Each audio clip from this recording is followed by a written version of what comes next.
đã tới tới tới cái đâu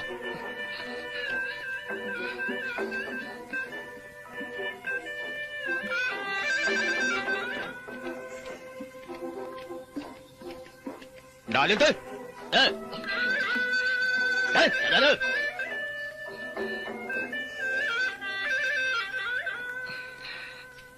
tới Chào mừng tiên tới tớiព្រះករណាចង់ម្ចាស់ជីវិតដំកល់លើត្បូងមានបរិយាបញ្ជាឲ្យពួកយើងនាំយកអ្នកទោសឈ្មោះមីយើងនេះទៅប្រហារជីវិតដូច្នេះចូលលាយទ្វារបើកទ្វារឲ្យប្រឡាក់ឡើងនឹងយើងបណ្ដាអ្នកទោសចេញទៅកាន់កន្លែងពិឃាតការបញ្ចេញអ្នកទោសយកទៅប្រហារជីវិតទាំងកណ្ដាលអាធ្រាត្របែបនេះពុំត្រូវនឹងច្បាប់មេត្រាដែលជាច្បាប់របស់ព្រះនគរឡើយយើងមិនបើកទ្វារឲ្យទេនេះជាព្រះបញ្ជារបស់ម្ចាស់ផែនដីមិនក៏លោកនិយាយពីច្បាប់មេត្រាអីទៅវិញលោកមិនគោរពលួងទេលួងយើងពិតជាគោរពប៉ុន្តែការបញ្ជាឲ្យយកអ្នកទោសទៅប្រហារជីវិតទាំងកណ្ដាលជុកដូច្នេះបានន័យថាអ្នកទោសនេះពិតជាមិនទាន់បានកាត់ទោសត្រឹមត្រូវតាមច្បាប់តុលាការនៅឡើយទេមើលពួកពេជ្ជឃាតឯងអាចប្រាប់យើងបានទេតើមាយើងមានទោសអីបានជាទ្រង់ត្រាស់បញ្ជាដល់ប្រញាប់ប្រញាល់មិនរងចាំភ្លឺបែបនេះពេលមកយើងដឹងទៅពួកយើងជាពេជ្ជឃាតរងចាំតែទទួលបញ្ជាថាឲ្យសម្លាប់គឺសម្លាប់តែប៉ុណ្ណោះអ្វីទៀតពួកយើងអត់ដឹងទេបើពួកលោកមិនដឹងថាទោសរបស់មាយើងនេះដល់កម្រិតណាផងមិនក៏ពួកលោកហ៊ានចាប់ចងបណ្ដាគេយកមកសម្លាប់តែទោះបីយ៉ាងណាក៏ដោយក្នុងឋានៈយើងជានាយទ្វារទិសបោដែលគោរពវិន័យនិងកិត្តច្បាប់ពីបុរាណយើងមិនបើកទ្វារឲ្យដាច់ខាតព្រោះយើងបារម្ភថាក្រែងការកាត់ទោសប្រហារជីវិតទាំងកណ្ដាលអាធ្រាត្រដោយគ្មានការជំនុំជម្រះបែបនេះ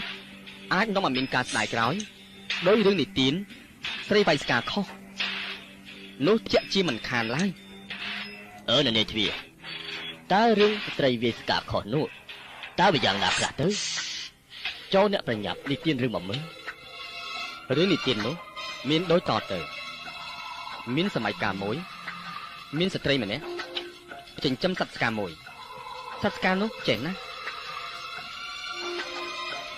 ហើយនាងក៏មានកូនតូចមួយនៅជាមួយផងដែរពេលនាងចេញទៅណាម្ដងនាងតែងតែផ្ញើកូនឲ្យសត្វស្កានោះជួយមើលថែរក្សាមានថ្ងៃមួយស្ត្រីនោះចង់ចេញទៅផ្សារក៏បានទុកកូនផ្ញើឲ្យសត្វស្កាជួយមើលបន្ទាប់មកក៏មានពស់មួយក្បាលបានលូនចូលចឹកឲ្យក្មេងនោះស្លាប់ក្នុងអង្រឹងនៅពេលដែលលីសូកូនយំហើយបាត់សម្លេងទៅវិញស្កាក៏រត់មកឃើញពស់វាចេញពីអង្រឹង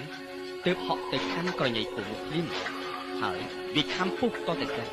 ដោយប្រឡាក់ឈាមពេញមក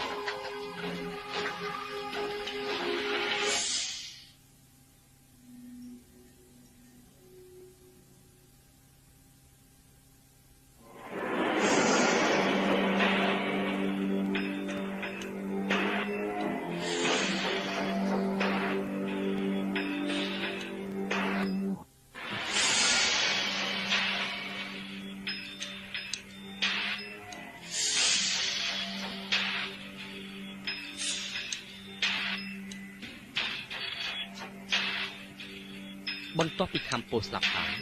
ស្កាក៏បានប៉មពោះយកទៅលាក់ទុកនៅគៀនជញ្ជាំងឆ្ងាយពីអង្រឹងនោះបន្តិចហើយសត្វស្កាក៏បានរត់ច្រាសចុះឡើងដោយអាការៈក្បែរក្បល់